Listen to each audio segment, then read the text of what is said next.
Convivium Emaús. Culinária artesanal contribui para a manutenção do Seminário Arquidiocesano Coração Eucarístico de Jesus. Mercado Novo receberá feira de cutelaria. E ainda a advogada esclarece dúvidas sobre planos de saúde. Hoje é quarta-feira, dia 5 de junho de 2024 e o Horizonte Notícias está no ar. O Coração Eucarístico de Jesus funciona dentro do Convivium Emaús. O espaço produz bolos e produtos com receitas artesanais. As delícias do Emaús são feitas com muito carinho e contribuem com a manutenção do seminário. Bolos, brioche, brownie, farofa, antepasto. As delícias do Emaús são parte do projeto de sustentabilidade para a manutenção do Seminário Arquidiocesano Coração Eucarístico de Jesus. Temos as nossas colaboradoras, mas também o processo tem grande parte da ajuda dos seminaristas, desde o processo de compra, de embalagem, matéria-prima e até mesmo levar nas paróquias, vender. Todo esse processo envolve o seminarista. Mas nada mais justo do que nós estarmos presentes ali, fazendo o nosso melhor para aquelas pessoas que nos dão um voto de confiança adquirindo os nossos produtos. Todas as delícias do Emaús são feitas de forma artesanal e podem acompanhar em qualquer momento, desde a farofa para uma refeição ou bolo para um cafezinho. O carro-chefe aqui é o tradicional, o Emaús tradicional. E o Dom Valmori que foi presenteado com essa receita, né? É uma receita assim meio que segredo, né? Que é o presente dele tudo, mas é o que mais sai. Tanto ele, o tradicional, como sem açúcar também tem boa saída. Que é ovos, né? Óleo, farinha de trigo e o ingrediente principal, que é a castanha e a ameixa, castanha do Pará. Os produtos podem ser comprados diretamente com os seminaristas, nas paróquias da Arquidiocese de Belo Horizonte. Além de adquirir alimentos saborosos, quem compra também contribui para a formação dos seminaristas. Sempre tem o povo que vem elogiar, falar que é muito bem feito, a embalagem é bonita e também é um modo de evangelizar e levar a nossa promoção vocacional também para outros jovens que querem também ingressar no seminário. Tatiane é uma cliente fiel das delícias do Emaús. Sempre que possível, a policial militar compra os produtos levados pelo seminarista William para a paróquia Nossa Senhora de Guadalupe, no bairro Castelo. Quando a gente chega lá no final da missa, tem que acelerar para conseguir comprar o que você mais gosta, porque acaba rápido. E aí, eu gosto muito do de chocolate com ameixa, a farofa que é maravilhosa e salva sempre quando tem em casa. E é um dos meus preferidos. Eu compro para mim, compro para dar de presente e todos ficam extremamente apaixonados com o consumo mesmo. Se você ainda não conhece os produtos, vale a pena conhecer, viu? Para mais informações e para fazer sua encomenda, entre em contato pelo telefone 31 3375 2233. Esse número também é o WhatsApp. O Santuário Arquidiocesano Nossa Senhora de Fátima celebra até o dia 7 de junho a festa em honra ao Sagrado Coração de Jesus. Até amanhã será celebrado o tríduo preparatório, seguido de Santa Missa, às 7 horas da noite. No dia 7 de junho, sexta-feira, às 6 horas, haverá a adoração do terço. Às 6h20, adoração ao Santíssimo Sacramento e às 7 horas, os fiéis vivenciam a solenidade do Sagrado Coração de Jesus, seguida do desagravo ao Coração de Jesus. O Santuário Arquidiocesano Nossa Senhora de Fátima está localizado na Praça Carlos Chagas, número 33, no bairro Santo Agostinho. Estão abertas as inscrições para a peregrinação das juventudes ao Santuário Basílica Nossa Senhora da Piedade. A subida à Casa da Padroeira de Minas será no dia 15 de agosto, às 8 horas da manhã. A peregrinação é um especial momento de devoção e amizade neste ano dedicado às juventudes na Igreja de todo mundo. Ao longo do caminho, importantes reflexões conduzidas pelos bispos auxiliares da Arquidiocese de Belo Horizonte serão realizadas. E hoje o bispo auxiliar Dom Edmar José da Silva iniciará o ministério na Arquidiocese de Belo Horizonte. Será feita uma missa às 7h30 da noite no Santuário Arquidiocesano da Santíssima Eucaristia, a paróquia Nossa Senhora da Boa Viagem. O arcebispo Dom Valmor Oliveira de Azevedo presidirá a celebração. O Santuário Arquidiocesano da Santíssima Eucaristia fica na rua Sergipe, número 175, no bairro Boa Viagem. Todos são convidados para acolher Dom Edmar José da Silva na Arquidiocese de BH. E no próximo fim de semana, Belo Horizonte vai receber a terceira edição da Feira de Cutelaria no Mercado Novo. A repórter Fernanda Pontes tem os detalhes. Boa tarde, Fernanda. André, boa tarde para todo mundo que está acompanhando a gente agora. Pois é, nós estamos aqui no Mercado Novo, que neste fim de semana, dias 8 e 9, recebe a terceira edição da Feira Mineira de Cutelaria, que traz aí informações sobre essa arte milenar das facas, né? O Vitor Galeria, ele é curador e cuteleiro, né? Curador da Feira e Cuteleiro, e vai falar para a gente um pouquinho, né, Vitor? Boa tarde, é um prazer ter você no Horizonte Notícia. O que é a cutelaria? Boa tarde, Fernanda. A cutelaria é a arte de transformar um aço, através de martelamento, forja e tratamento térmico, em peças cortantes, em facas de churrasco, de chefe, espadas e machados. Essa é a terceira edição da feira, né, Vitor? Queria que você falasse um pouquinho o que o público vai poder conferir. Bom, aqui na feira, aqui no Mercado Novo, o público vai poder conferir a exposição das facas dos cuteleiros que estarão presentes, mais alguns eventos paralelos, que é a esgrima renascentista, o forjamento ao vivo de peças, afiação de faca, o workshop de afiação, e uma prova muito interessante, que é o desafio de corte, que são 2 bancadas, onde tem etapas para o cuteleiro tentar fazer o corte mais preciso, quem errar menos ganha a prova. Vitor, eu queria que você falasse um pouquinho, né? Cada faca pode ter um tipo de corte diferente, seja para carne, para até papel, né? Por exemplo, fala um pouquinho sobre isso, né? A importância dessa afiação correta. A afiação é interessante porque você tem um desempenho melhor da faca. Então, muitas vezes, a pessoa retarda muito a afiação e fica com dificuldade de ter uma faca cortante. E a faca não afiada é a que corta a mão, que a pessoa vai ficar procurando corte e acaba tendo um acidente. Então, é muito importante fazer a afiação correta das facas. E aqui na feira você vai ter oportunidade de aprender isso. Afiar a faca na beira da pia, está certo ou errado, Vitor? Está errado, não é bom. Mas o ideal é pedra, a chaira e o estropo de madeira e couro. Queria que você falasse para a gente a quem é destinada essa feira ou é aberta ao público? A feira é aberta ao público, né? E eles podem participar de todos os workshops e será um prazer recebê-los aqui nesse final de semana. Queria que você fizesse um convite, então, para quem nos assiste, para poder participar. Então, venha, porque vocês vão gostar, uma coisa inusitável, é uma arte milenar, como você falou, e é interessante ver todo o processo. Tá certo, Vitor. Muito obrigada pela sua participação. André, isso, o convite está feito, eu volto com você. Muito obrigado pelas informações, Fernanda. Bom trabalho para vocês. Amanhã será realizado o Dia Livre de Impostos. Mais de 1.000 lojas na capital vão participar. A ação contra as altas cargas de impostos terá produtos com descontos de até 70%. Gasolina, medicamentos, alimentos, gás de cozinha, roupas, acessórios e produtos comercializados em salas de cinema são algumas das opções. A ação é nacional e irá promover atos de conscientização. Um posto da capital, por exemplo, vai vender a gasolina a R$ 3,76. O valor não conta com os 35% de impostos cobrados comumente sobre o combustível.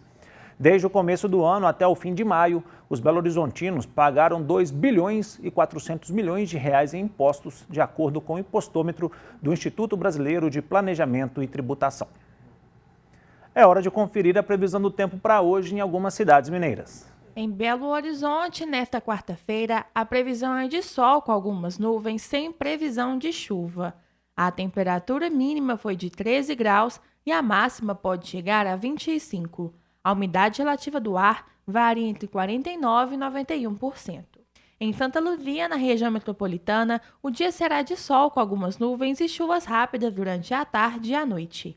A temperatura mínima foi de 22 graus e a máxima pode chegar a 31. A umidade relativa do ar varia entre 50% e 93%. Em Patos de Minas, na região do Alto Paranaíba, há grande variação de temperatura. A previsão é de sol com algumas nuvens, mas não há probabilidade de chuva. A temperatura mínima foi de 12 graus e a máxima pode chegar a 30. A umidade relativa do ar varia entre 42% e 95%. Os deputados estaduais devem votar amanhã em segundo turno um projeto de lei que reajusta o salário dos servidores públicos do Executivo em 4,62%. O governo de Minas aumentou a alíquota em 1% após pressão dos servidores e da oposição. É minha obrigação tomar medidas de proteção para que não se repita cenários em que os servidores tenham seus benefícios básicos, inclusive o salário, ameaçados, como aconteceu em um passado ainda recente. Tratar o dinheiro público com responsabilidade no presente é o que vai garantir que não passaremos mais por situações assim. É isto também que vai nos permitir caminhar para um cenário em que a recomposição inflacionária seja garantida anualmente. Os servidores de Minas merecem ser valorizados. Nós reconhecemos que as reivindicações são legítimas e merecidas. Sabemos que o Estado não existe sem o funcionalismo público. E é por sabermos da importância do trabalho de cada um de nossos servidores que estamos fazendo de tudo que está ao nosso alcance para melhorarmos a proposta de recomposição. Futebol, o América perdeu a primeira partida na Série B do Campeonato Brasileiro. O Val Soares bateu de fora da área para abrir o placar para o Paysandu. O Wesley Garcia fez o segundo, puxou para o meio e bateu no cantinho. Com o resultado, o Coelho caiu para a 5ª colocação na tabela. Já a seleção feminina goleou a Jamaica mais uma vez. A Debinha fez o primeiro na Arena Fonte Nova. A Jennifer ampliou na cobrança de escanteio. A Jennifer fez mais um, 3-0 para o Brasil contra a Jamaica. E a Marta fechou o placar em 4-0. Esse foi o último teste antes da convocação para os Jogos Olímpicos de Paris. A lista definitiva será divulgada por Arthur Elias até o dia 2 de julho. Belo Horizonte foi uma das 5 capitais brasileiras que não receberam a nota mínima no Índice de Dados Abertos para Cidades de 2023. O indicador avaliou as 26 cidades mais importantes do país quanto à transparência dos órgãos públicos. A pontuação do índice varia na escala de 0 a 100%. São Paulo foi eleita a capital mais transparente com índice de 48%. Belo Horizonte ficou em segundo lugar com 47%. A avaliação verificou se os dados estavam disponíveis online de forma gratuita e sem necessidade de solicitação de acesso.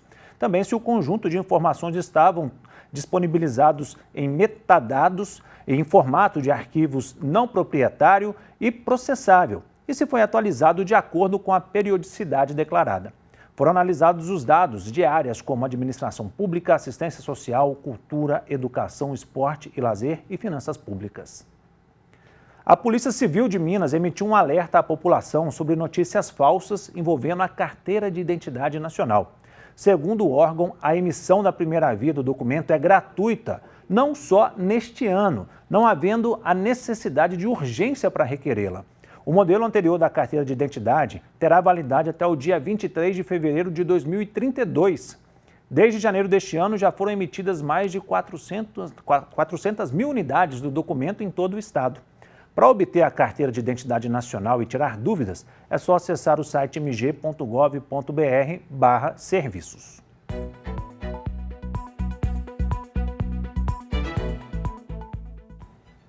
A Agência Nacional de Saúde Suplementar autorizou o reajuste de até 6,91% no preço dos planos de saúde individual e familiar. Cerca de 8 milhões de beneficiários devem ser impactados. A advogada Juliana Bento esclarece dúvidas sobre este assunto. Boa tarde, Juliana. Como é que é definido o aumento no plano de saúde? Pois é, André.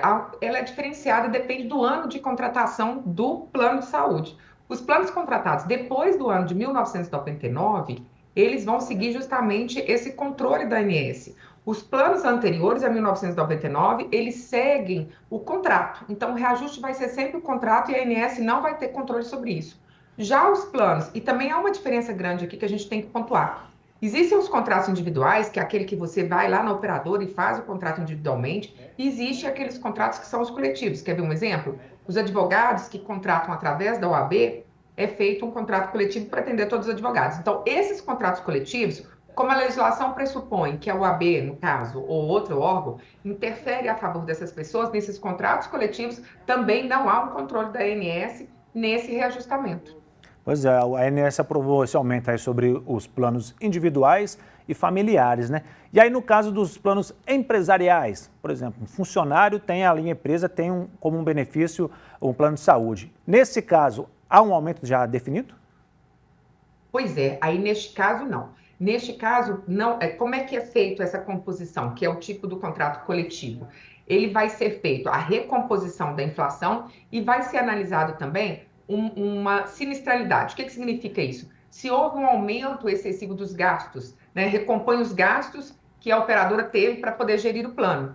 E há também a possibilidade de inserir nesse reajuste casos como da pandemia, quando há, por exemplo, uma endemia, em que o gasto há um aumento, em que os gastos são aumentados significativamente. E aí, então, para os planos coletivos, não há esse controle da ANS, então é observada a recomposição da inflação e essa sinistralidade.